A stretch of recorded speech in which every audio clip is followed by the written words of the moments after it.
Yeah, I would say, John, just head on in, and we'll be in open discussion, but go for it, sir.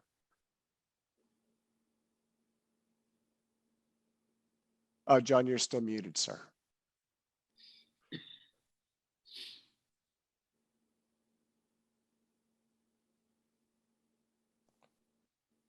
Hello? Yeah, okay. Okay. What is your overall impression of these beings that you have dealt with? They seem to be quite manipulative, and they're taking advantage of you. Does that create any feeling of resentment in you? It did for a while, but I came, like, it's hard to explain, and maybe now I just learned something. So if they no longer come for abduction, it makes it clear. But when things were happening, I actually was not.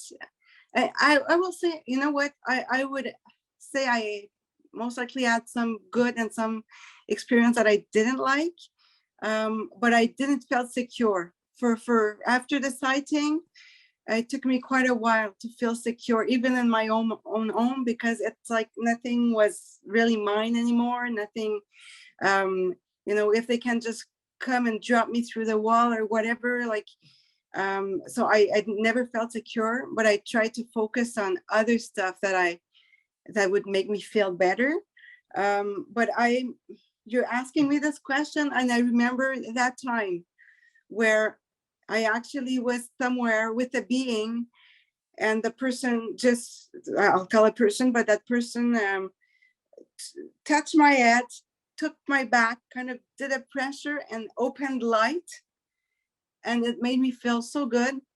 And so I'm like, oh, that person was for sure benevolent, wanted to help me. And she even said something like, you know, we like you very well, very much up there. And, you know, do good work and be the best person you can be, whatever. And actually that feeling lasted for a few weeks. But there's been the other times. There's one time I remember telling that to François Bourbeau. I was trying to sleep, and then I'm forced to do some work. And I'm like, no, I have to work tomorrow. I'm really, really tired. Like, I need a good night of rest. And they're like, we're not bringing you home until you're done what you have to do. And I have to talk in the box and something about a language. I can't really explain it. Like I say, when I'm in that sphere, it makes sense. When I got back here, it's like I don't understand everything that went on, because there's part of memories missing. But I would say that some was good, some was bad. And my overall feeling now is that if something bad was to happen, it would have happened. So I would say it's mostly good, but I'm still trying to understand and figure out, like, why has this happened? What are they working on? Like, what's going on? I don't like not knowing. Sure. Well, thank you again for sharing this experience. This is very valuable. I was just going to ask again, Mark, you mentioned a specific date where the abductions seem to have started dropping off dramatically. December 16th, 2017. That's Curious. That's the same date that the New York Times put out their article about the Pentagon UFO program, ATIP. And Corey Good claims to have been an interpreter for the Sphere Being Alliance, telling the Super Federation, which are the people who are the extraterrestrial groups that are doing these experiments on Earth. And they're not only on humans, they're experimenting on plants, animals, on everything. Humans is just a little part of the, in fact, some races don't even touch humans. And they announced that humanity has come of age. That's when I realized that, you know, anti-gravity is up for grabs. You know, the next people to discover it, you know, are not going to be hindered by the men in black anymore. because we've come of age and it's time to release this technology, and they can no longer be bothering us and treating us like children. Okay, very, very good. Thank you. You've answered my question. My pleasure. Bruce Cornett, you mentioned that you have a friend who's a ET reincarnate in a human body.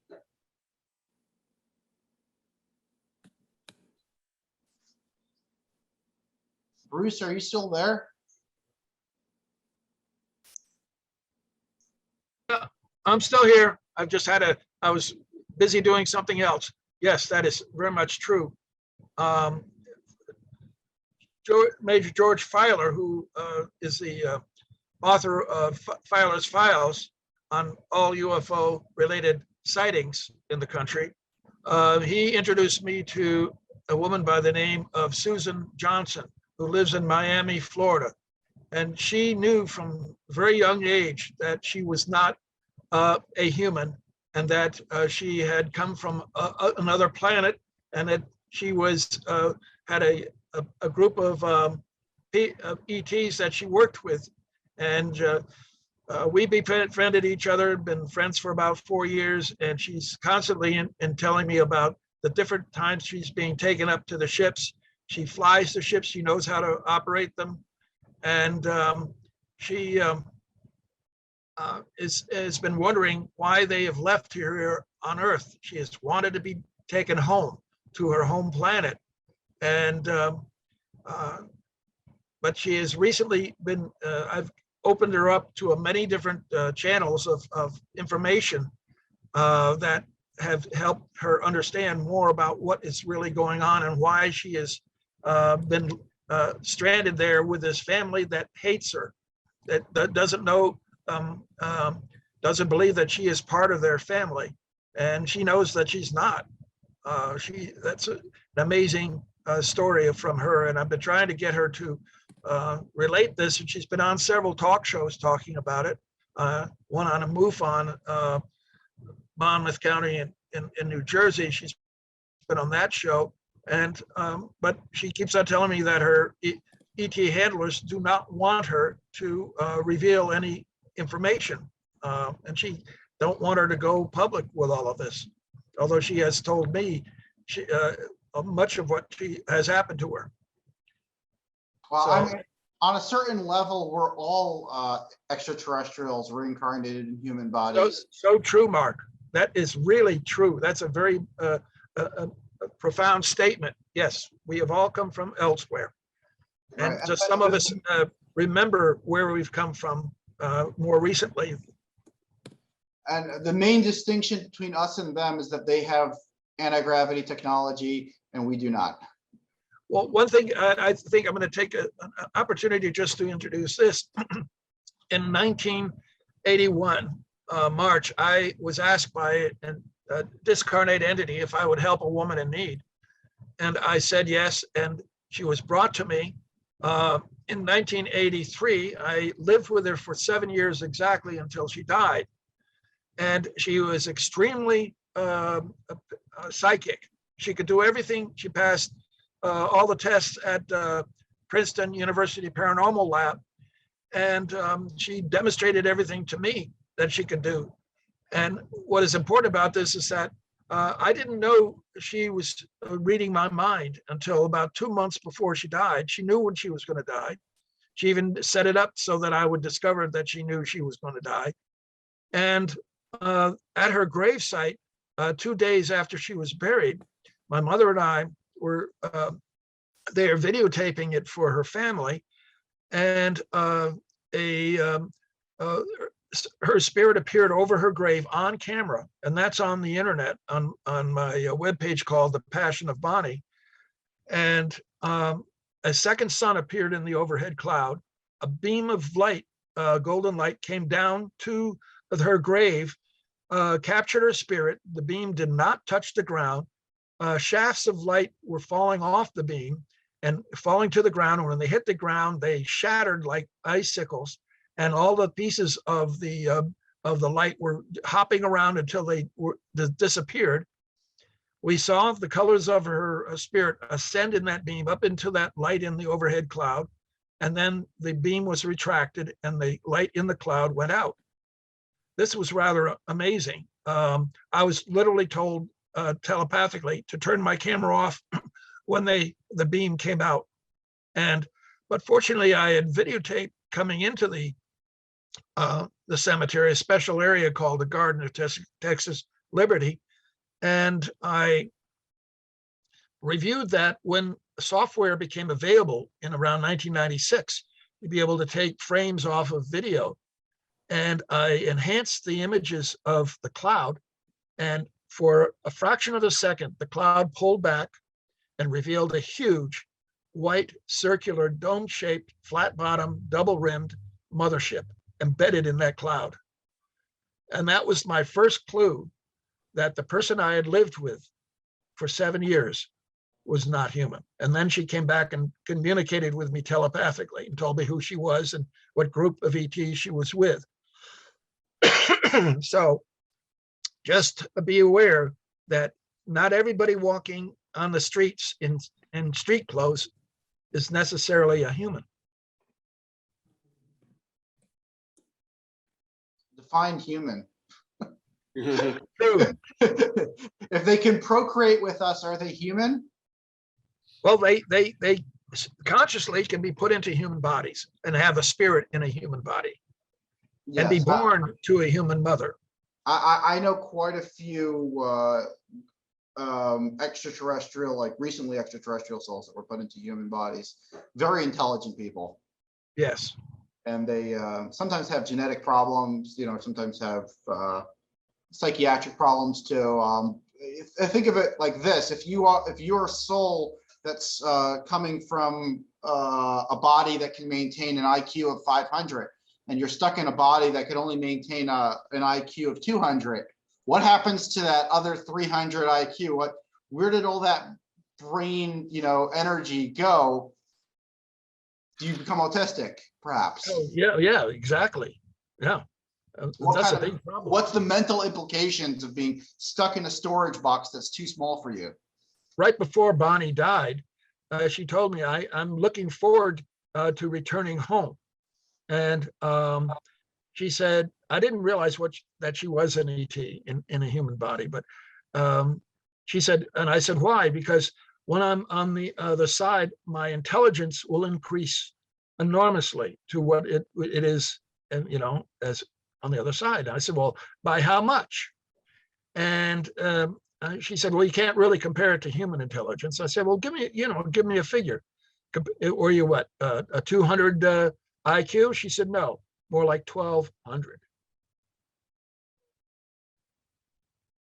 So you're very right that, we're the dumbed down sheep on this planet.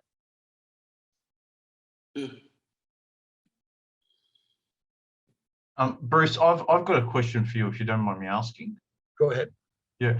Look, my question is this. Look, I haven't experienced anything that you guys have been talking about, and certainly not what you've experienced. So for someone who hasn't experienced this, at what point would you advise, and maybe you can answer this through your own perception, at what point does your belief or disbelief in what someone's saying switch on or off? You're breaking up a little bit. It's so is there a belief threshold somewhere that you can, I don't know, describe or something? Do you get me? Well, one of the things, I didn't realize that I was being abducted since I was a child, okay, from 8 or 9 years old. And I thought I had never seen a UFO. And when that UFO showed up at the Will site in 1981, I asked the night before, I told my drill crew to get me if it shows up again. Well, they did it. They tried to get me, but they also saw me take it. And when I was brought back, I couldn't believe them. I could not believe anything that they told me that they saw. And it wasn't until 1992, and that's what, 11 years later, that I began to be curious about this and discovered that I was living near a UFO hotspot in New York. And I saw the miniseries on TV called Intruders by Bud Hopkins and Dr. John Mack. And I went and bought the book, Intruders, at the bookstore. And the manager said, well, why don't you also get this book called Silent Invasion by Ellen Crystal? Well, Ellen Crystal was doing a field work in the area at the time. And I was able to contact her, and she invited me to come out in the field with her. And that first night out in the field, I saw stuff that I could not believe was actually occurring. Why isn't this on front page news every night? And it's just, best word for it is cognitive dissonance. Most people just cannot wrap their heads around this stuff. But I went out and sought it out where it was happening. And I spent the next 11 years documenting this phenomena, have had over 140 close encounters with photographs, videos, etc. They're all on the internet. And very few people go to my sites, to my web pages to view all of this stuff. John Brandenburg and Paul Murad were at the Coffee 11 conference, and they heard me give a speech on this and show my images, etc. So I would say the best thing to do is to familiarize yourself, Riccardo, with the books, and there are hundreds of books out there dealing with this stuff, and the web pages on it, and make it a thought in your mind that you would like to have them visit you and contact you, and they may very well do so. Well, at what point do you personally, so when you're listening to someone's story, at what point do you think, if at all, what they're saying can't be true? What's too bizarre for you, I suppose, is what I'm asking. Well, I always have that thought in my head. Well, maybe this, I'm having the wool pulled over my eyes, so to speak. This might be a tall story that I'm being told. But usually the people that I have communicated with, there are multiple sightings with other witnesses to collaborate what they have seen, or they have a video. And now with all the cell phones, people are getting a lot of images of these objects in the sky. I don't get excited about a light in the sky. It's got to come real close to me to be able to see the shape of the object and its performance envelope. And they gave me that information. But there are other people who just can't handle it, even when they do see it. We've had witnesses come out in the field, and we'd be standing there waiting for something to happen, and it would happen. And they'd say, no, I can't accept this. No, this is not happening. And they'd take off. Have you noticed, obviously you know a lot more about this than I do through your own investigation and first-hand experience, but have you noticed, or can you tell me if these sightings, these interactions demographically, globally, has it been mostly the United States and Canada? What about Brazil, Australia, where I am, South Africa? I mean, what have you heard? Australia has hundreds of sightings. And most places around the world have hundreds of sightings per year. Right. There are organizations that record these sightings, and you need to perhaps do some research on them to find out what's actually going on in your own backyard. I would never have even guessed, as a scientist working at a major university, that I was living next to a UFO hotspot. And when I was giving my talk at the coffee conference, at the question and answer period, somebody stood up and said, I worked at Stewart Airport, Air Force Base, during the period that you were out there in the field, and we never heard anything about this stuff or saw anything unusual. And so one of the things that I have worked on in my web pages and book is about the camouflage that they use in order to conceal themselves. But the U.S. Air Force also has camouflage. I've actually photographed a C-5 coming in for a landing and disappearing and then coming back and landing. And all hell broke loose when the pilot saw me taking pictures of it. And that's on on one of my websites. But we do have the cloaking technology, but many people don't want to believe that we've developed that kind of technology. And the amazing thing about this C-5, and you know how big those aircraft are, is that it landed in less than 1,000 feet. When it came down and there was no screeching tires, it just came to a stop. How is that possible? Or for an aircraft that heavy? And so I've seen many strange things.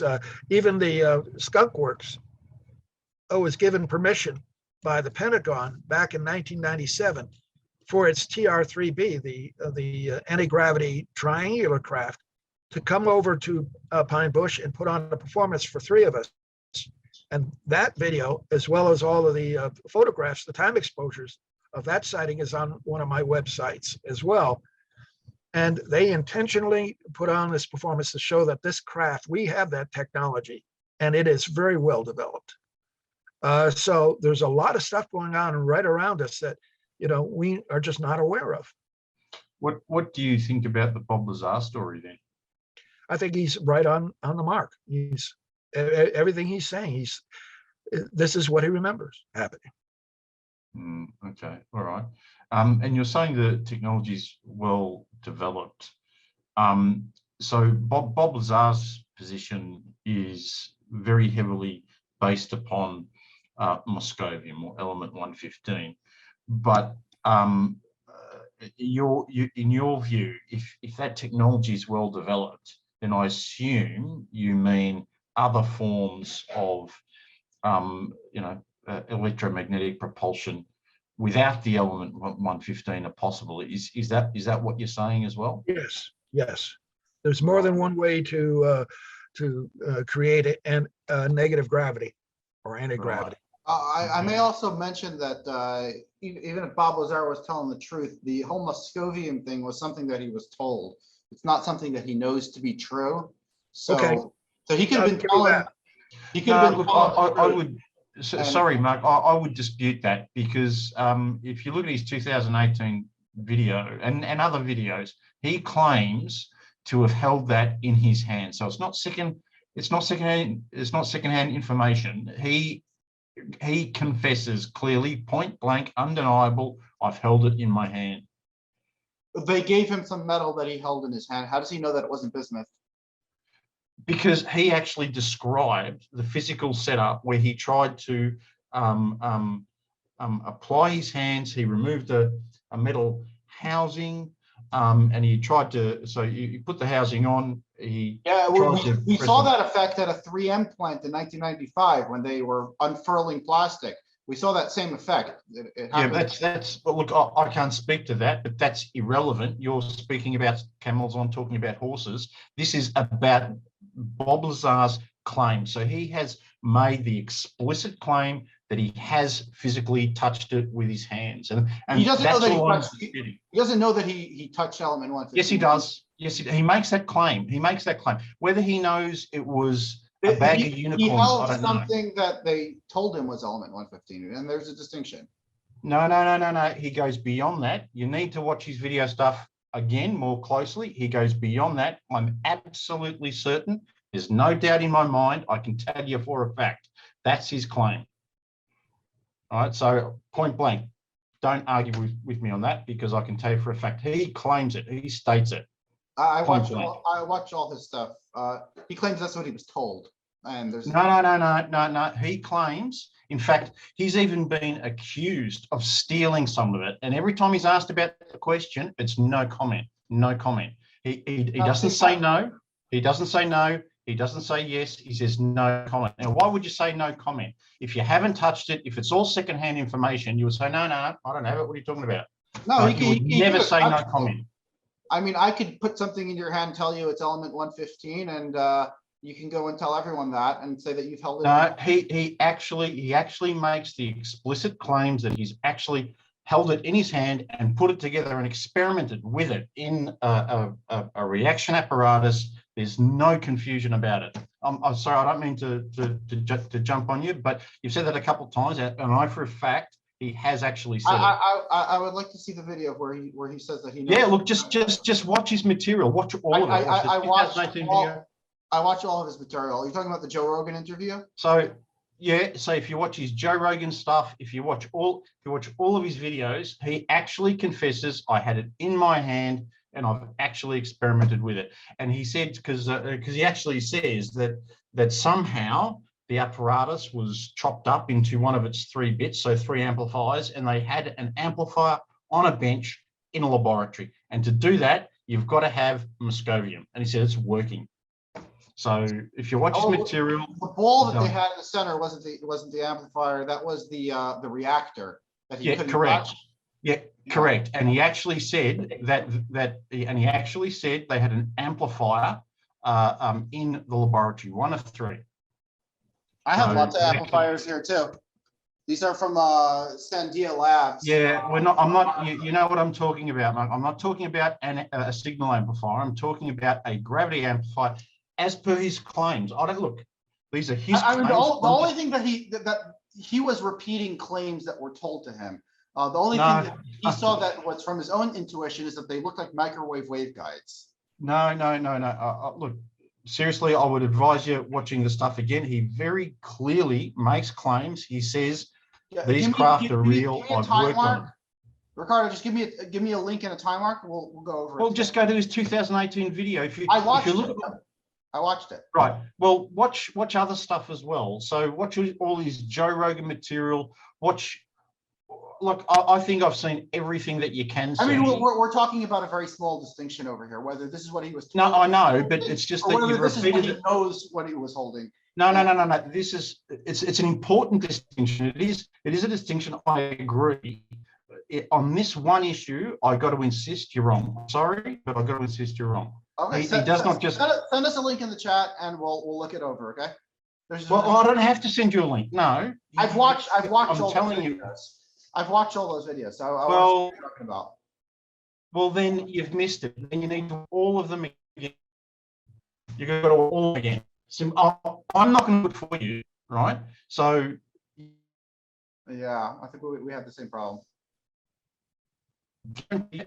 Guaranteed. We're each entitled to our own opinion. Well, the question is whether Bob Lazar knew for a fact that it was element 115, or that's what he was. That's the distinction. Well, no, you made the claim that, in fact, you made it previously in previous stuff that he was told that he very clearly divides. Was told and what is secondhand. Everything else, he very clearly makes that distinction in his 99. Did we lose him? No, Tim has come back.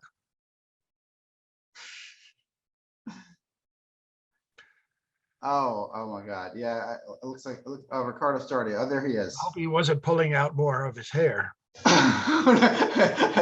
That's pretty hard to do. Ricardo, you're muted still. Just on that, no, this is chemotherapy hair. I've actually got a full set of hair. I'm hoping it grows back. So anyway, look, just close it off. It's there. That's my claim. You have a different opinion. All good. I mean, there shouldn't be a different opinion. If he actually said that, I want to see it. But I'm not going to watch 10 hours of video footage of every single. Well, I'm not going to do it for you either. So I remember I watched all that stuff when it came out, and the earliest stuff I started watching was it like 7 or 8 years ago, and I noticed that he was possibly truthfully telling what he heard, what he was told. They could stick any piece of metal in his hand. Most metals look identical. Bismuth does have that coloring sheen, which he did mention. So it's very possible that it was bismuth that he was looking at. Also, bismuth is right above element 115 on the periodic table. So Yeah. there might have been a hint to that as well. And bismuth is the If you strongest haven't watched magnetic material. If you haven't watched it all recently, if it's been a number of years ago, then you must have misunderstood at the time, and that's carried forward. But anyway, it's up to you. Sorry about that, Bruce. I didn't mean to hijack it.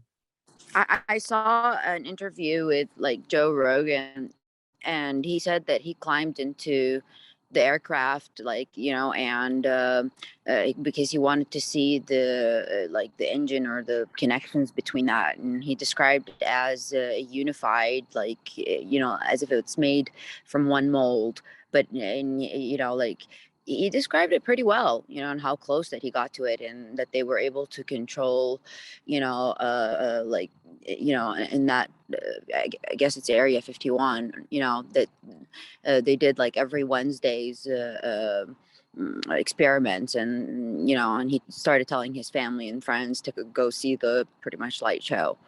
So, yeah, I mean, he described quite a bit. I mean, that's what I saw from the interview. Yeah, look, I agree with you on that. He certainly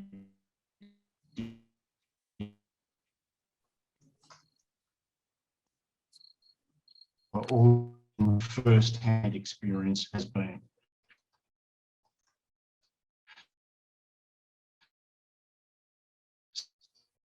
Hey, Mark, did you ever read? Second-hand in his mind by sorry, John. Hey, Jared. Hey, I was going to ask you if you ever read his book Dreamland.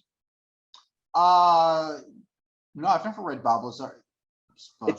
It's worth I think there's an audiobook version, but anyways, in there he describes how they tested it for its atomic weight.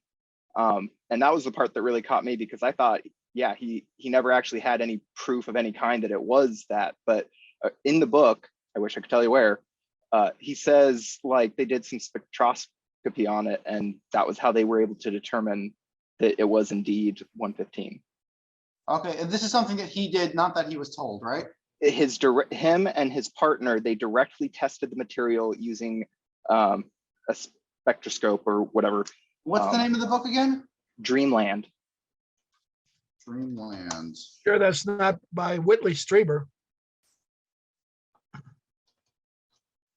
So Bruce, so on alternative technologies, can you just describe, if you know it all, with the exclude, so forgetting element 115 for a minute, how else these other solutions work? Do you know anything? Well, what I've been told, Yeah. I read, the TR3B is supposedly has a torus made up of circulating mercury in a very high magnetic field. And but it's still, the ship has thrusters that it requires. It can negate gravity. The craft that we saw and videotaped was capable of tilting 45 degrees as it came towards us and not fall out of the sky. Then it flattened out. It brightened one of its lights to the intensity of the moon, and then dimmed it. And at that particular point, my friend who was recording it with his camcorder, his battery died and was shut down, but then came back later. Mine continued to record, and as it got closer to us, it banked to its left, and as it rolled towards the left, it rolled over onto its back and then flew towards our right, upside down, and then it rotated so that it was traveling backwards and upside down, and then it flipped forward and descended, slowing down. And we have a beautiful time exposure of it actually slowing down because it had strobes on it, and the strobes got closer and closer and closer, showing that it was decreasing in speed as it was descending almost vertically. And then it flattened out, went behind some trees, released a large plume of plasma that came up in the air and was captured on time exposure again, and then it disappeared. So Oh, yes, when it was on just behind the trees on the other side of the valley, it was traveling sideways. So its headlights, two paired headlights, were pointing at us as it was moving. So this craft was capable of doing an enormous amount of movement in terms of the way it flew. It was not limited by anything in terms of it could fly vertically, sideways, backwards, upside down, and that is quite amazing for anything. And do you have any technical specifications on it, or do they exist anywhere? Or well, there's information that's been released and is out there on the TR-3B. I don't know if it's the same craft we saw.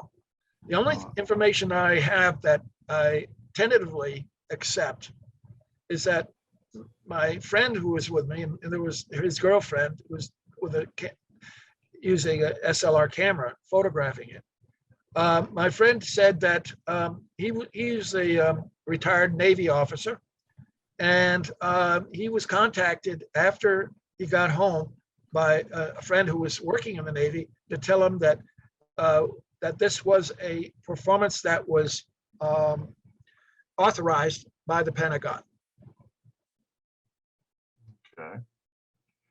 And his connection to the Navy was another, dot to be connected.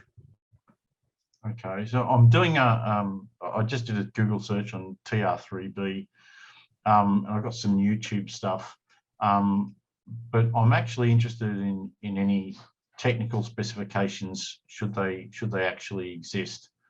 Now, there's physically how big, right? Sorry? You want to know how big it is, how long? Yeah, not just that, but how it works, the operating principles, as much information technical as possible. Well, there's more than one of those types of craft out there. I've seen videos on different kinds. Yeah. I'm not sure who is piloting or built them. Yeah, right. But, at least that one that we did see, it's very, no, I the heard government them was here hiding it. built at a secret facility in Central California. There's a large facility there where Lockheed, Northrop Grumman, and some other organization all share parts of a massive facility off of a major highway. Okay. Right.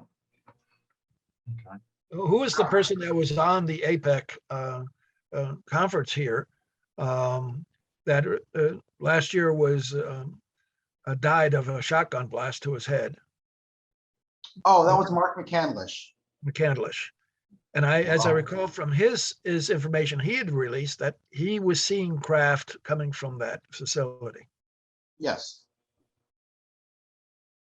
And that's where he got the idea that much of this technology is our technology. Yes. What we're doing here at APEC is reinventing the wheel. Yeah, because we want to know how to build it. Yeah, we want to fly one around. Not just know, we want to build it. Yes.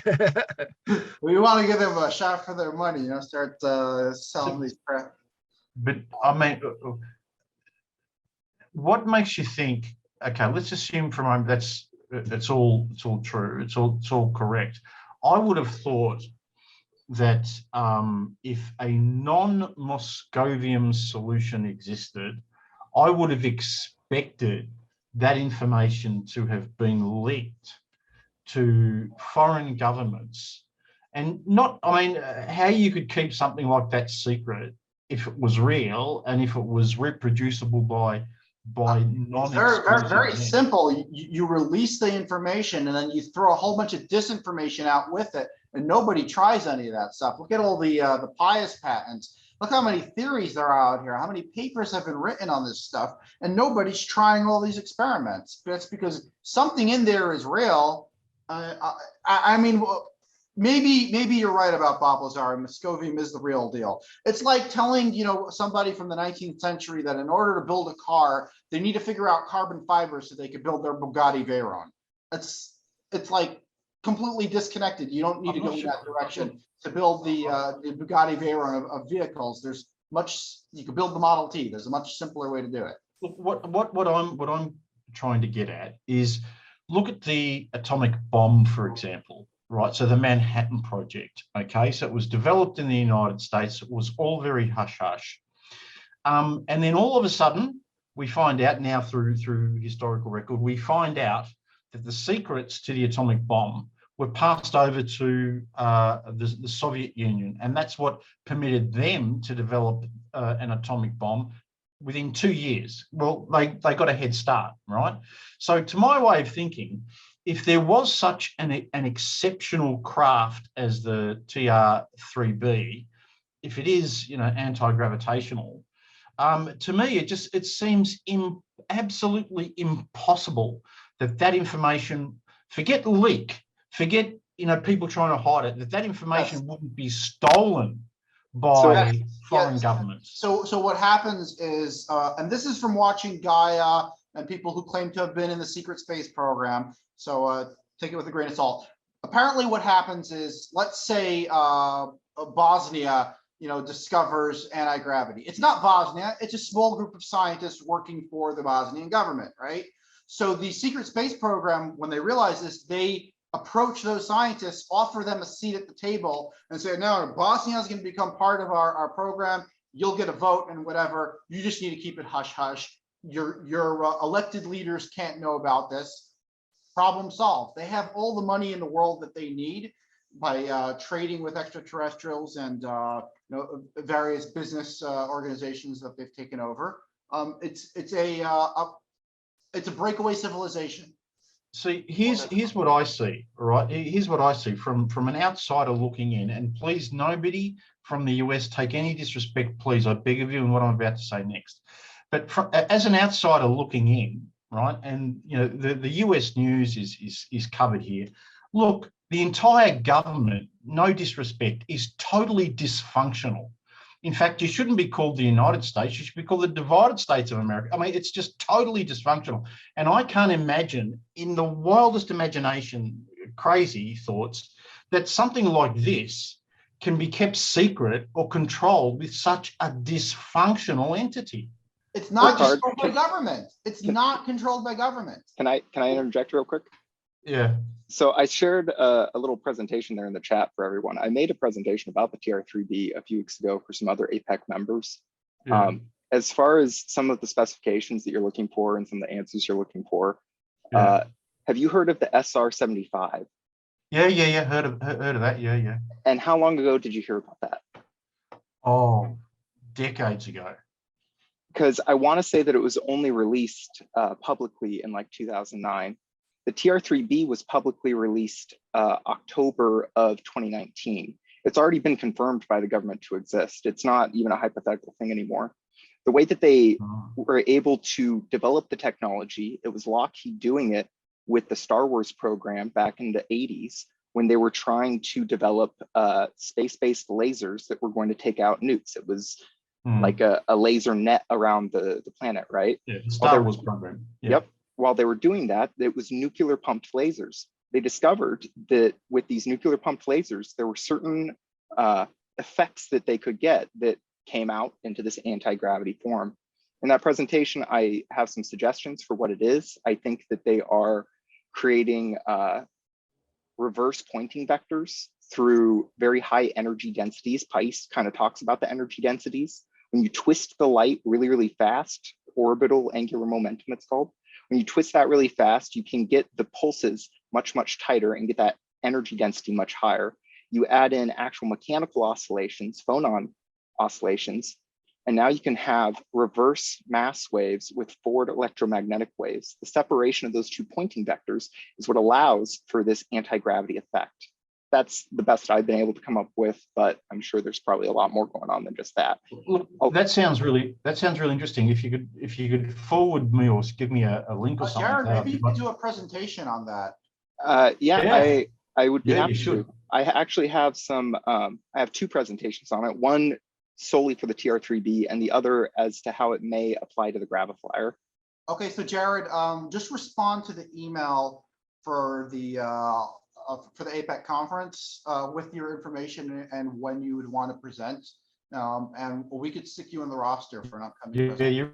you really should. Yeah, That'd be interesting. Now, just on that, so you talked about high energy density, high frequencies. Are you able to put in numbers on this? Do you cover that at all? I don't. From the research that I've done, it looks like it is a form of fusion that they were able to achieve back in the 80s. The lasers in the unclassified documents were achieving 0.5 gigawatt. And from some maybe reputable sources, they were getting 4% efficiency out of that. So somehow out of a couple of tens of megawatts, they're able to reduce the weight. Edgar Fouché came out with a bunch of info about this. He wrote a fictional book in which he releases some info about it.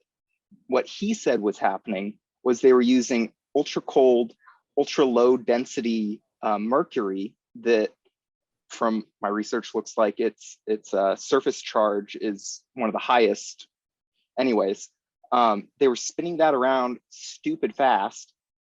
And then from that, they were getting the anti-gravity. The part that I think he was missing in that was the laser aspect. He was only going off of the charge aspect of that. But the whole reason why they were doing that, it's like the tokamak. They're spinning it really fast, and then they're punching it really fast with terahertz lasers so that they're able to, according to Pais, it's because they're doing vacuum breakdown. I don't know if we're achieving that or not. I think his ideas are amazing and great, but as for what we were achieving, we were doing it at a much lower energy level than required for that energy breakdown, unless there's somehow some electron phonon coupling going on where you're able to transfer energy back and forth between the mass and the photons. And now all of a sudden, I mean, it's like solar sail on super steroids, right? You're actually using light to create propulsion. All right, look, Jared, can I suggest that, look, please reach out to me. Like, you should have my email. You can get it from the presentation. Reach out to me, because I think between us, I think we can actually put some numbers, some hard numbers on some of the stuff that you've got in your slides once I've had a look at the slides, because I've done a lot of work in the frequency space and the energy space. So yeah, I think we might be able to do something together. Also, just as an aside, just today I came across something interesting that may also be applicable called rainbow trapping. Right. And that's where you're able to actually take certain phonon resonance modes, mechanical resonances, and rather than having them propagate through a material, you can trap them, just like a zero refractive index or zero group velocity, right? You can trap light, you can keep it from moving for short periods of time. You can do that with phonons as well. It's potential that what they're doing is they are creating left-handed orbital angular momentum, which lets you have negative permittivity and negative permeability. When you do that, the universe is positive permeability, positive permittivity. When you go negative on both of those, now all of a sudden you're in the same field as split ring resonators and metamaterials. These negative index of refraction metamaterials are what's going to allow for all of these things. And as far as actually needing to use no-kidding metamaterials, that may not necessarily be the case either. It's possible that we're creating a metamaterial in the graviflyer just through the three major variables. Okay. Well, that sounds I'll shoot it over to you. Sounds really interesting to me, Jared. So yeah, if you could reach out, I'd appreciate it. Split ring resonators is something that we're actually looking at working with here at the lab. Pretty simple to make, the microwave range. Okay. I feel like with some metal 3D printers, you'd be able to do it, or even they have those conductive ink 3D print or 2D printers that you might be able to make more. Circuit boards. It's just circuit boards. Easy enough. Yeah, just circuit board. Send it into a company that makes circuit boards, and you're done. That's all you need. See, Jared, my specific area of interest is in reproducing, if possible, mimicry of the background gravitational field. Right. So if you were to mimic the background gravitational field, what do you need to do in terms of frequency and amplitude and that kind of thing. So what it seems to me that what you've touched on in this conversation regarding your presentations, and I really think you should present here, there seems to be some common area that I'd like to explore, because the numbers are my interest. Absolutely. All right, good man. All right, well, fellas, listen, I've got to get going. I've been on this for many hours now. My partner's probably ready to slap me across the back of the head, so I've got to make tracks. Yeah. Okay, Oh, Ricardo. Ricardo, all I found you on ResearchGate. I'll send it Hi, to you there. Ricardo. Good man. Cheers. All right, thanks for that. All right. Cheers. Bye. It was a very exciting presentation. Thank you. Oh, thanks, mate. Thanks, buddy. All right, cheers. Bye.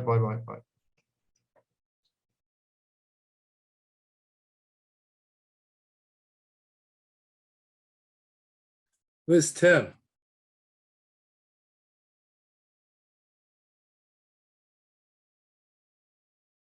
I don't know where Tim is. Uh, We can see his All picture. right. Stare at his picture. I guess Yeah, Jeremiah Pop didn't make today's conference. He's- I've been in contact with him, have you? more or less. He's out in Wisconsin. Right. Yeah, he's in Milwaukee, Wisconsin. He's Yeah. got a lab up there. Yeah, we talk every now and then. Hmm. Nice guy. He Robert, says he's been to your lab before. yeah, he's been here a couple times. Yeah. Oh, okay. I am still planning to visit your lab. I just got to get back on the roads. What do you work on, Robert? I'm reviewing, basically. I'm involved with reading a controversial book by a guy named Joseph Cater. I mentioned him before. He has some wild ideas and theories, which I hear a lot on here. So it goes well with my research. And he has his own theories on what drives protons. And actually, he believes there's only 3 types of fundamental particles or entities. That's protons, electrons, and photons. All the rest is just a variation or combination of them. And he has a lot of other wild theories. And he mentions about the Searle effect and what was if you heard of William Reich before, he talks about him. And this magazine, I mentioned on chat about open minds. You probably heard of the magazine before. I mentioned which issue, but it talked about the the TR3B. And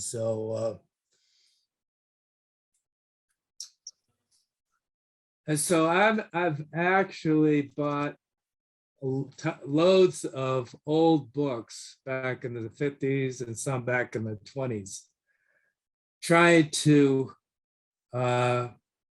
match up certain terms that I've read in Joseph Cater's book, see if I can find it in these old books I've purchased.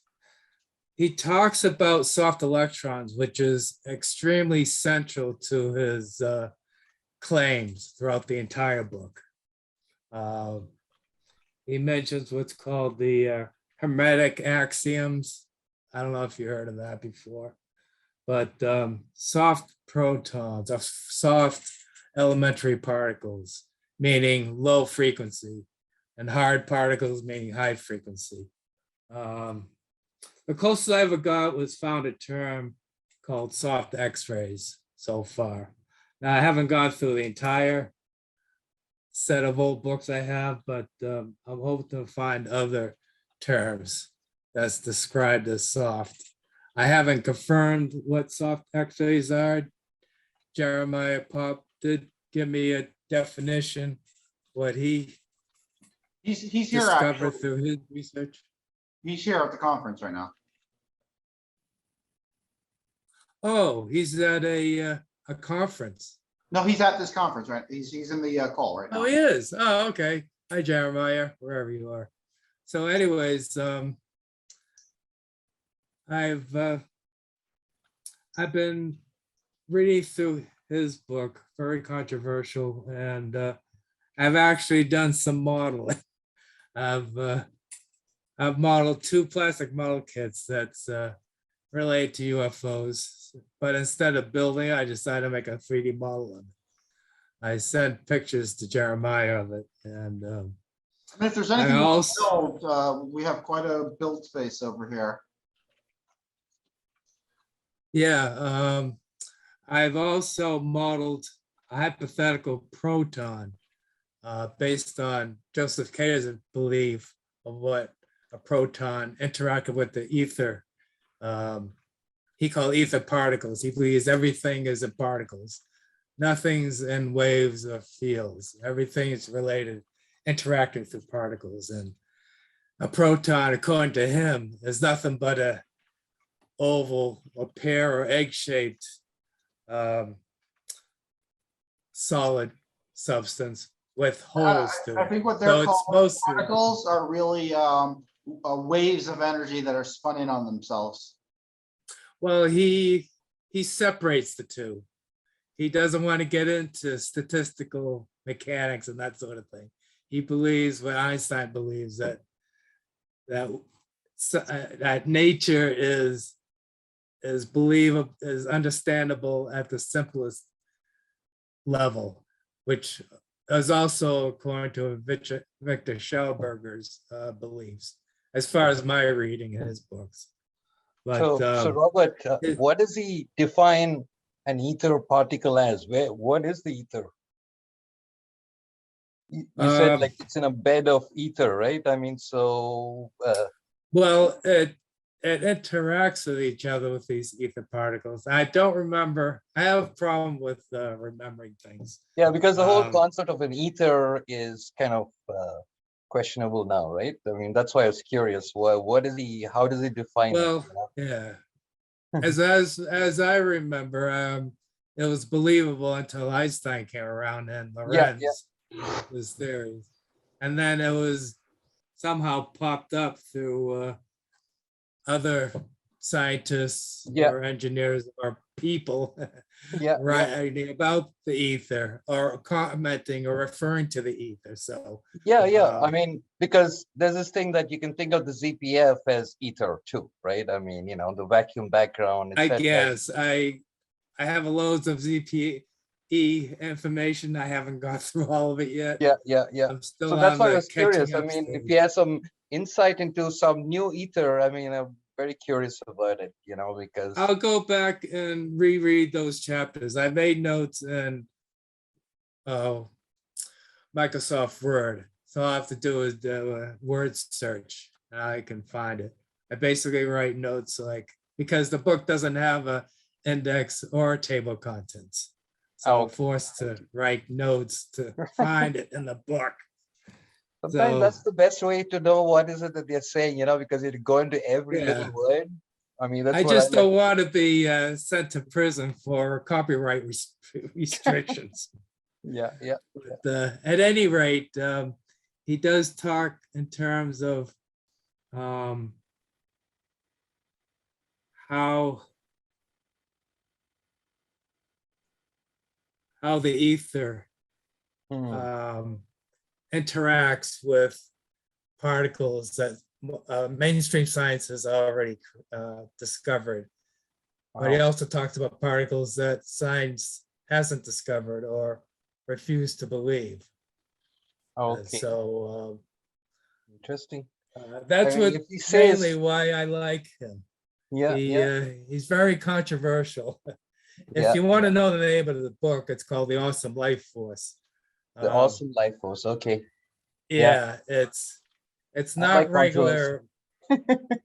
It's not expensively bounded like a university textbook. It's more like a ring bound. So you had to find a backwards editorial Okay, organization okay. to print So it it's not for. mainstream. Yeah, yeah, yeah, No, it's not mainstream, no. yeah. I believe there's public, the publisher is Health Research or something to that effect. Hmm. Let me Okay. go, I have the book right over here, wait a minute. Yeah, yeah.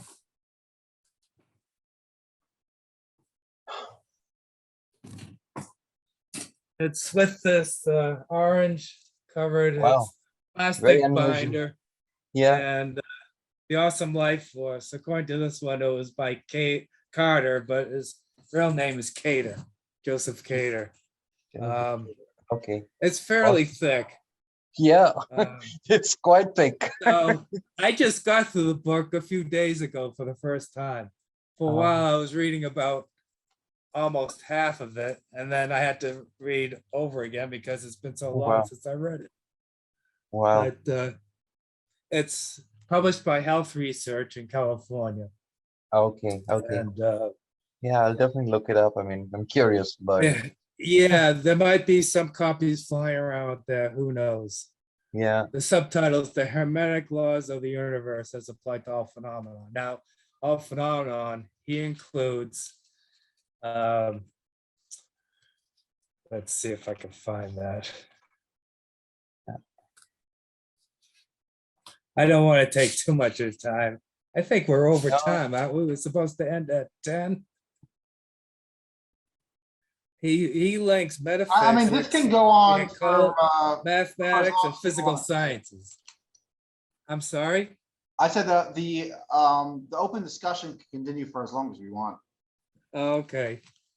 He links metaphysics, the occult, mathematics, and physical sciences. Oh, That's okay. basically what it boils down to. Okay. I'm just trying to write down the name again. Could you just give that to me? Yes, Joseph H. as in Harry. I don't know what H stood for. Cater, C-A-T-E-R. Okay. Okay. Okay. Sounds The good. Awesome Life Force. Yeah, that I have. Yeah. So maybe you can find something online. Yeah, I'm very curious about that ether kind of thing, because I myself am working on a superstring propulsion technology. Okay, Oh yeah. so You have to keep an open mind when you read the book because he refutes Einstein's theory of relativity, both a relative. What's it? Relative in general. GTR and STR. Special in general. Yeah, yeah. And a few other things. He refutes certain aspects of quantum physics. Mainly the most recent, from I guess 50s on up. He refutes the ideas of quarks, especially colors and all the. He calls it. He's quite controversial. It sounds like. It's a lot of fun reading it. I mean, you don't have to believe it if you don't, but it's a lot of interesting insights. And I like to think it goes along with what we've all been discussing. But that has yet to be proven. Yeah. I do have another book. I forget the author, but he does talk about the ether too. I got it through, it was either through Paula Violet's Starburst or what's it called?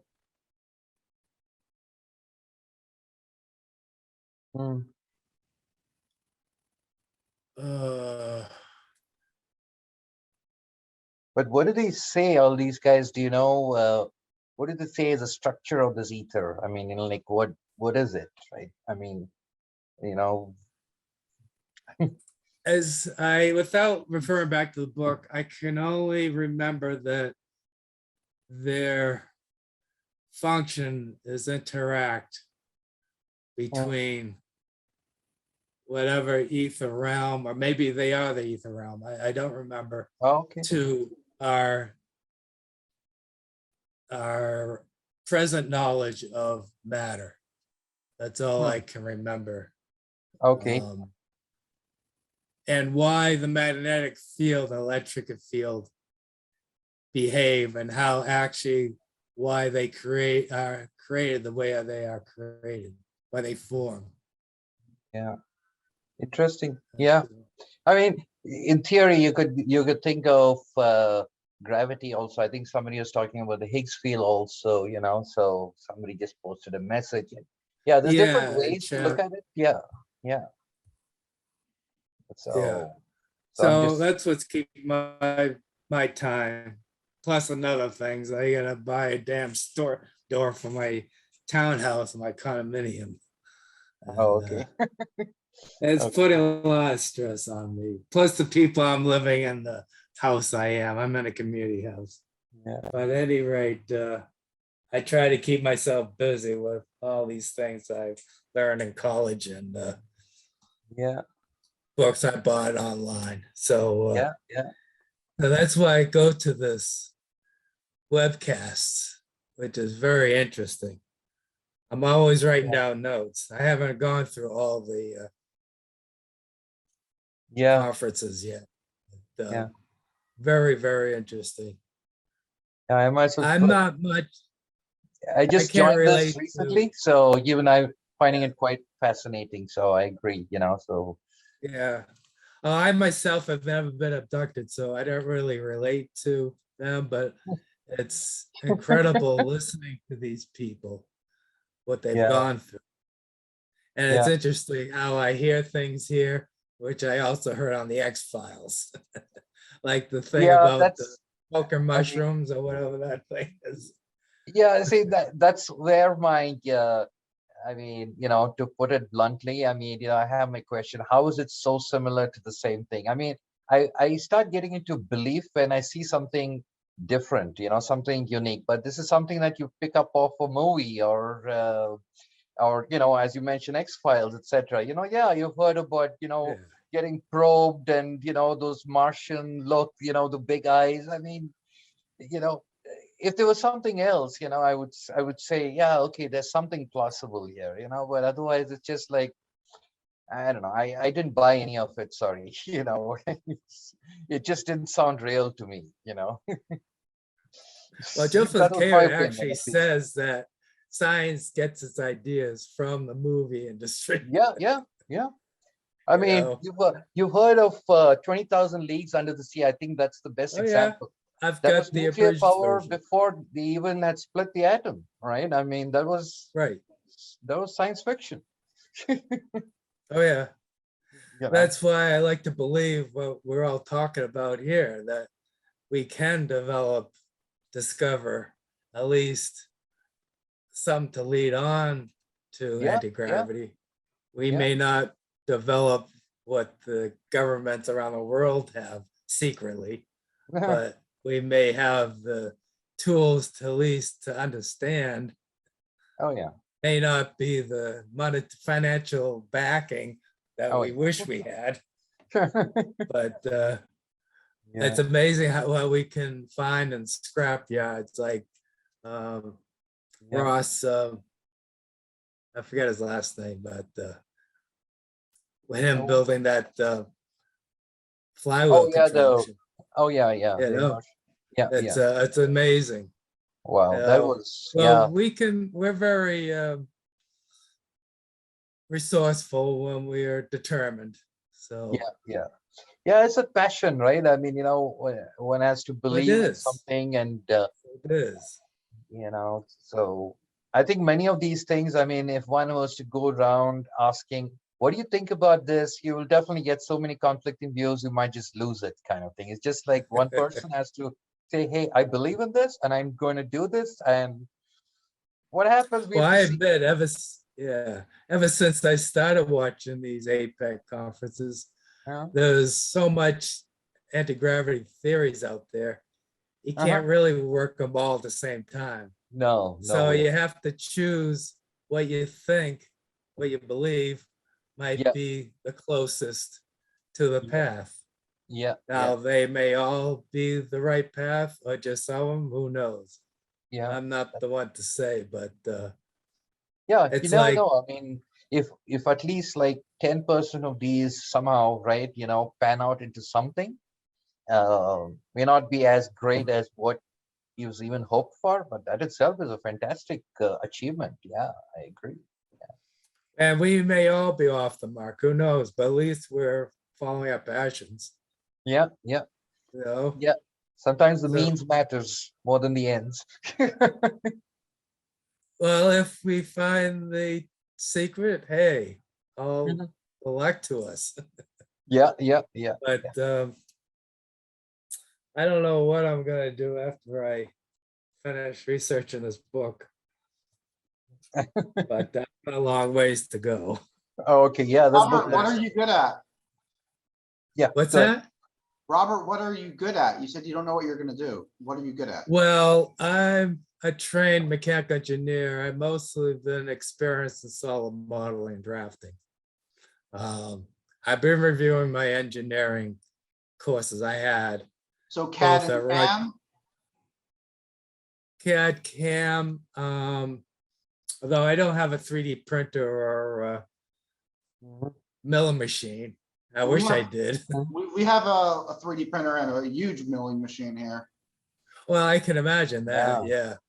But I plan to hopefully at least do my own experiments. So far, I've been reviewing my circuit experiments just to review and try to remember what I did and understand, while at the same time reviewing the theories and all. I mean, if there's So, anything that you'd want to build and you need a builder space, that's what we have down here in New Jersey. okay. We love helping out other teams, other people working on their own projects. I know pretty much everyone in this field has their own ideas of what they want to work on. So yeah. Certainly. we're here. I like to hear more about the Alciphon stuff. I mean, you you, can come down here and try it out yourself. Come up with new ideas. Something we haven't tried, something we haven't thought of. Right now, we're waiting on a new Gauss meter to properly, make sure that the field is good. So far, we have seen some very very weak results. So not the 80% that was promised. But I was more talking about the documents, Mhm. papers and books. Hmm. I may have some Alciphon stuff, but not much. But Okay. that's essentially what's keeping. I'm yet to build my own power supply, 50,000 full Oh. power supply, and my this is first, 125,000 power. That's 125,000. how much? Wow. 125,000. Okay. Which one? The white All one? right. That white thing there? Yeah, that's 125. Wow. The blue one down All right. there is 45,000, but it can do 8 kilowatts. of power. Whoa. Okay. All right. Yeah, Wow. so That's at a least that's where I am now. I hope to build my first lifter. Hopefully. If after you the want to next build a 2 lifter, years. you can come here and we can build lifters. I've built one, but it fell apart. They Because all fall apart. I Yeah. know. I had an entire like third, fourth grade class come here once for STEM. And we You played told around. me about the project you have with your daughter and all, and you said you had a lot of fun with it. Yeah, superconductors, and we did then we did the Oh, wow. lifter That's dresses, cool. and, Yeah. mostly Yeah. everyone's lifter flew. Is what? Mostly, pretty much everyone's lifter flew in the end. Oh, okay. I Well, think it that's was good one of- news. I think it was one of them So that it's flew on that couldn't fly, but So you're okay. doing the superconductor experiment, the Meissner effect kind of thing, or something else with them? well, we ran some superconductor experiments, spun them up, and we did some of them live on APEC too. You can go back and watch. What's his name? Glenn Robertson, who's here now. Tony Robertson. Okay. Right after his presentation, we did an experiment with superconductors. We did a variation of the Podklanov impulse experiment with the superconductor. Mm-hmm. Yeah, we did. We played around with superconductors here. We still have them. We got a liquid nitrogen duar, and Okay. Tony, we're talking about superconductor experiments. Yeah, I've been listening and off and on, so I've missed a lot of stuff that y'all have talked about today. So, but I've been trying to listen. I'm not a UFO fan. When I'll start talking about that, I shut it off and stop listening. So, Hey, Yeah. Mark, can I have your email? We can converse, or do I already have it? You already have it. I'm the email that the invite to this conference comes from. Okay. All right. Yeah. All right. Thanks. Do you want pictures of the models I built? Oh, sure. Yeah. That'd Solid be nice. marks. Yeah, I'll send you. I mean, we're at model a of point where the, it's much more exciting to see some, shoddy thing that somebody built than, somebody's new theory, because there's so, for every 100 theories, there's one yeah, guy we're more building something. picture oriented. Yeah. Well, I So- didn't build it. I just made it as a solid model, but it's a 3D visualization. I can create a PDF or JPEG file. out of them. So Well, Mark, what as program- as you're one of the organizers, right? So I'm working on something. It's not yet ready, kind of thing for disclosure, so to say. So it's a TRL2 kind of thing. So once it gets there, then I will let you guys know. So I was just mentioning it some time back. I'm doing something with some superconducting, not superconducting. Sorry, yes. I'm doing something with superstring propulsion. Okay, so it's a thermodynamic non-equilibrium kind of approach for propellantless propulsion. So, but still, it's in R&D, as we all are. So once it gets to a better shape, I'll definitely let you know. Okay, is this something that you're building, or is something that you're a presentation that you're putting together? It was a presentation. Now I'm trying to build it together. So so the big challenge is getting that sustainable non-equilibrium working, because that's a big challenge, really speaking. Okay. How are you trying to do that? So I'm using a thermo-inertial domain non-equilibrium method. So the technology, I'm calling it as anti-inertial propulsion, actually speaking. That's why I was so interested in this, because it creates propulsion of the inertial vacuum background. That's why I was asking about the ether, really speaking, because the inertial background can also be considered as an ether, right? I mean, it's one more interpretation of that. So that's why I was kind of curious. Okay. So basically, that's the research that's right now going on. Trying to harness that. So basically, in theory, what happens is it's harnessing inertia for propulsion from the ambient environment, as I mentioned. Okay. So power consumption is very low, really speaking. So that's the theoretical position that I have on this, really. I mean, are we talking about something that's spinning, RF, magnets, No. It's thermodynamic. So there's no RF. It's photonic, really speaking. Okay. It's photonic thermodynamics. There's a bunch of actuators in it so far, but. What do you mean by its thermodynamic? So I mentioned that it is based off a thermodynamic non-equilibrium basis of getting this entropy gradient with space. Okay, so basically, there's a scientist, I don't know if you've heard of him, called Minami.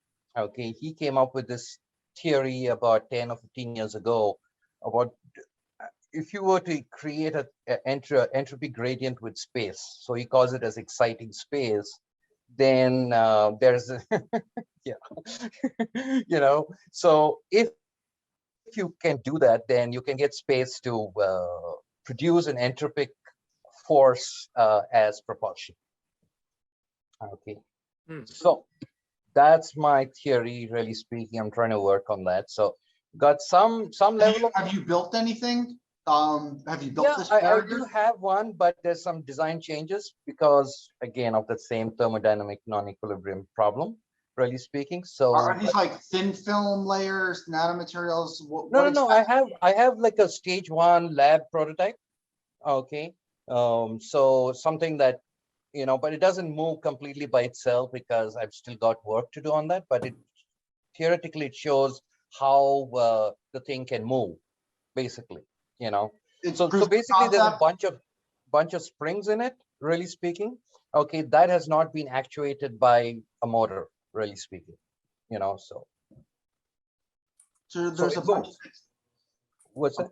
There's a bunch of springs. You said something about thermodynamics. There's something thermal going on in there.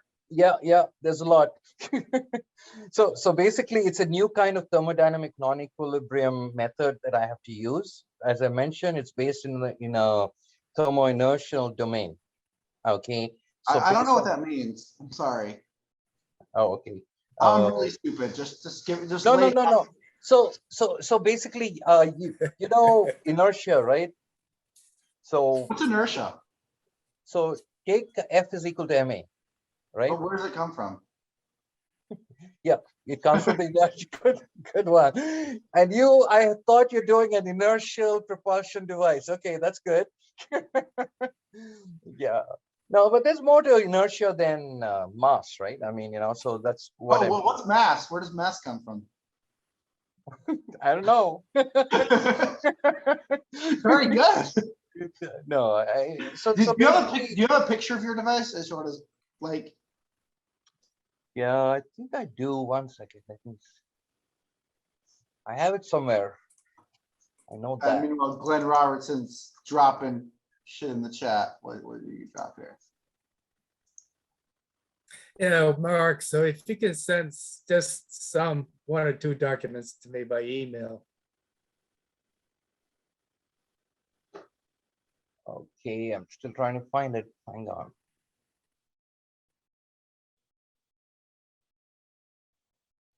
By the way, I keep in contact almost yearly with Minemi, and I have a lot of his publications and stuff. So I kind of know what you're talking about, but your experiment I haven't got a clue about. Yeah, I'm familiar with similar, device. A lot of the catchwords that he was saying, caught my ear, but I wasn't really sure what he was, building in practice. What's this patent that you just dropped? Someone sent that to me. I'd never seen it before, but I doubt that it's been patented. I think it was published around 2018, though, so it still might not be patented. But the guy claims that it showed it moved when he operated it, but I didn't read it all, but it sounded like it just went around in circles, so I have no idea what it's actually doing.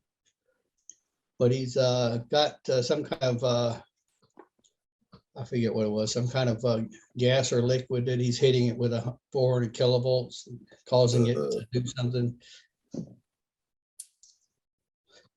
Anyway, if you want to try to replicate that, you're welcome to it. Let me know.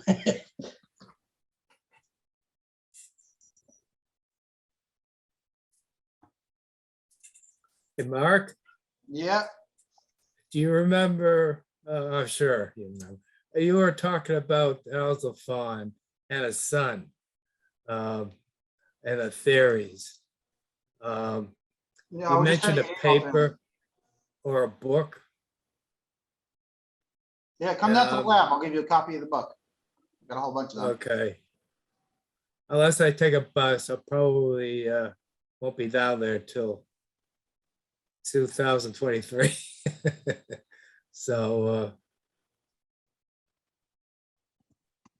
if you're still around, I'll pick you a visit down there on the way to visit my sister. You said you're in the northern part of Jersey? Okay. Hawthorne, New Jersey. What's that? Hawthorne, New Jersey. Hawthorne, okay. I think I have that down somewhere.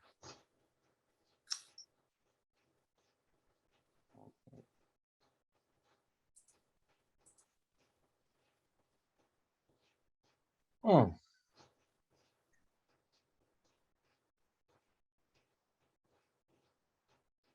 Sharish, have you found the picture?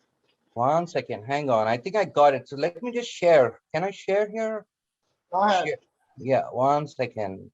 I think 1 second. Share requires me to share an application. So I think this is one version that should give some kind of an idea. Damn it.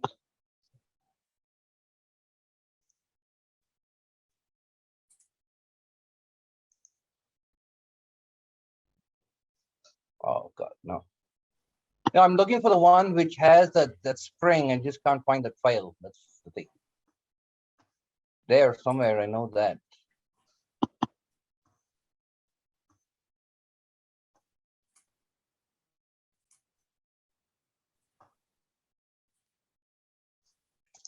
I just uploaded my newest paper. The model is very similar to Minimides or whatever the Japanese guy's name is, but it looks at it from a different perspective. If you want to take a look at it. Tony, you know, I went down to Midland. Yeah, I heard y'all talking about that earlier. If I'd known that, I might have came by there then and seen you guys, but I didn't know about it.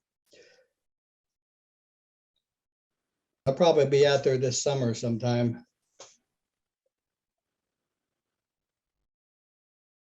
So anything going on down there that you found interesting? Yeah, it seems like you guys have your hands full with a lot of different projects, a lot of different patents and stuff.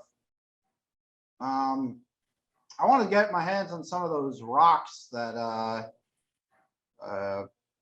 Brent saw flying and try it out over here with the megavolt March generator and the high-speed camera. Did you talk to Brent about that? Yeah, I talked to Brent about that. I mean, he can get you the rocks. It's my understanding that he's selling that mine, so I don't know if he's done it yet. Yeah, he's super secretive about everything. Yeah. Well, I would be too. He's a business guy. But he's had his hands in a lot of projects over the years and probably got his hands in several right now. So okay. You see it? Okay, I like it. So basically I'm using LEDs as my photonic source. Okay, so I use that, and there's a certain algorithm to create a kind of a thermal switching algorithm. You know, you see here, I see thermal switching on the right top. Okay, so I use that to create my thermodynamic non-equilibrium, which is in the thermo-inertial space. So now what I have right now, if you see this at the bottom middle, so to say, there's a spring. I labeled it as YG spring. Okay. Do you see that? Yeah. So basically there's an orthogonal force component in this one. I'm trying to remove that to make it more an axial force. But basically what I have is basically that, right? I mean, you basically press on that spring vertically up and down, and then there is this superstring entropic force that is created at the ends of the system, theoretically. Okay, that's what Minami claims. Okay, and that I release off the inertial background, essentially. So the research that I have right now, where the design is changing, is basically working on this thermodynamic non-equilibrium, so basically it requires these entropy gradients in the system. So I'm trying to refine that to make it much more scalable, really speaking, So I'm kind of looking at both terrestrial and non-terrestrial applications. So initially I started off for space, but then after I did some math on it, it looked like, well, maybe I can scale it here too. So that's what's going on. How much thrust have you measured with this device? Sorry. It's breaking. Have you measured any thrust with this device? And no, okay. So this one, this is a controversial part about this device, so to say, right? It's not a thrust system. It is more of a momentum system because of what I mentioned about the inertial background. So I don't know how much you know about Minami's theory or what he talks about, but basically what he says is the superstrings are what he calls it as the D-branes, right? Are the building blocks of space-time. Okay, so they're like rubber entropy, really speaking. So you can heat them up or cool them down, as the case may be, really speaking. So as we know about rubber entropy, you can basically heat it up and it snaps back with the velocity, really speaking, right? So that's why the system produces very low thrust, but very high momentum as measured across each frame. So in the end, we get very low power needs, but very high power output. So that's why I'm calling this as, so basically what we have today in terms of any kind of propulsion, since like history began, are energy machines, really speaking, Newton's laws, really speaking. They're more based on the first law of thermodynamics. And this one is more a second law. And so it's more of a momentum machine. So long story for you, but I can't say I really understand what I'm looking at, but it looks like you understand it. Maybe you could do a presentation about this on APEC and show us the relevant papers and give us a deep dive into what you're working on. Yeah. That's what I was saying. I mean, maybe in a couple of weeks, I think I'll be in a better shape. So that's when I just wanted to give a heads up today, kind of thing, right? So I mean, I love what I see. I'm not really sure what I'm looking at, but it does look like you're actually building stuff. And that's what this conference is all about. It's people who build shit. Oh yeah. This is building a lot. I mean, I'm hoping I see bread wars. I see alligator clips. I like that. yeah. That means there's something going on here. It's not just like some flashy lights or something like that. Yeah. No, it's there, and it's just getting to a better shape, kind of thing. So yeah. It definitely has all the flashy lights. Oh yeah, it's got a lot of light. I'm reviewing the flashy lights. I mean, initially I was using this to create different radiation intensities, really speaking, in this model. But now I've changed that around, really speaking. Again, what I mentioned, I'm trying to refine the algorithm, so to say, right? I mean, so unfortunately, it's not going to be so flashy. It's just going to be white light. But now there's lasers involved, so that's the other issue. So have you seen the work by Rancourt, who says that if you put a laser light in front of an object, then on one side the object will actually lose weight, and you put it on the other, it gains weight? Yeah, I mean, I don't know about that, but this is that whole pioneer anomaly issue, right? I don't know. It's done by Louis Rancourt out of Canada. He's on ResearchGate if you look him up. So okay. I think Einstein had come up with this. This is his basis of radiation pressure when he came up with it. He said, if an object is heated up on one side, I mean, it's going to. I think one side is going to increase in mass because of radiation pressure from the environment, and the other side is going to lose, kind of thing, which kind of logical now, really speaking. So well, a radiometer does that. But this is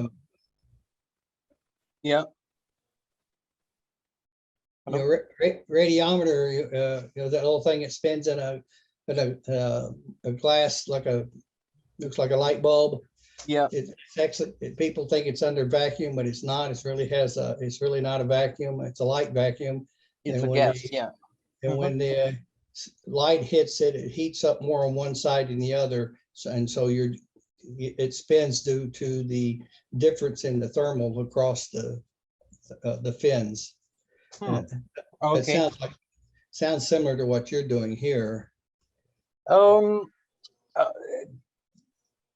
in a certain sense, I would agree.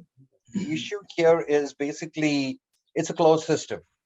Okay, so again, if you go back to like basics of Newton's laws, right? Newton's first law, there's no external force coming into this, really speaking. But there is a conservation of momentum issue, really speaking. You can't extract momentum otherwise. So that's what I mean by the inertial background. So there's a theory from I don't know if you've heard of Pinheiro. So he had come up with a theory on how if you have a velocity space entropy gradient from the inertial background, you can get propulsion. So basically, I've combined these two that I just now mentioned, Minami and Pinheiro. I put them together in a certain way to put it mildly, and to extract this momentum basically. And the photonics is basically it's purely creating this thermodynamic pressure, so to say, internally to allow these effects that I just now mentioned to occur. So. Yeah, I think what I can't pronounce the guy's name, Minami, but from what I've read, I think he even got his book, his propulsion book. Yeah, he's really just doing a variation on warp drive out of space time. He's just describing it in a very different way. And most of these guys that do this, it's just the same thing, but they're talking about it in different formats. They give space time a different name, like strings theory or something, whatever. So okay. Okay. Yeah, that's interesting. I mean, yeah, it is. I mean, he's talking about it being I think it's, yeah. But I see what you mean. Yeah. But I put my current paper on the chat. If you download that, it's another model that does things very similar to that. Okay, let me just look at that once. Yeah. And, okay. I think I will take this share off because it's hiding my Zoom screen. Okay. Yeah, I see that. Yeah, let me save it.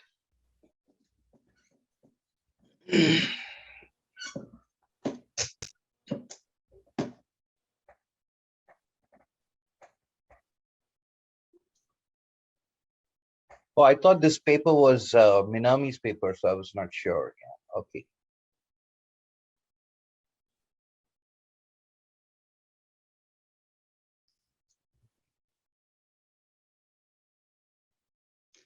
I've met Minami. He came to our conference years ago. Okay. So what is he Tony, doing is these that days? Is he conference still happening? Is the Estes Park conference happening this year? I actually was out at Woodward's lab a week or two ago, and they haven't decided yet whether they're going or not. And the main issue is Hal has to ask for time off of teaching at the university when he goes there. And the university doesn't like that. So he hasn't asked them yet so I don't know if they're going to have it or not.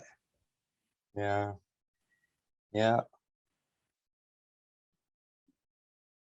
Well, guys, I think I'll say good night. Okay. Yeah. Good night. I'm gonna head out too. Yeah. Okay. Nice Okay. talking to everyone. Yeah. Thanks. Bye. Bye. Goodbye.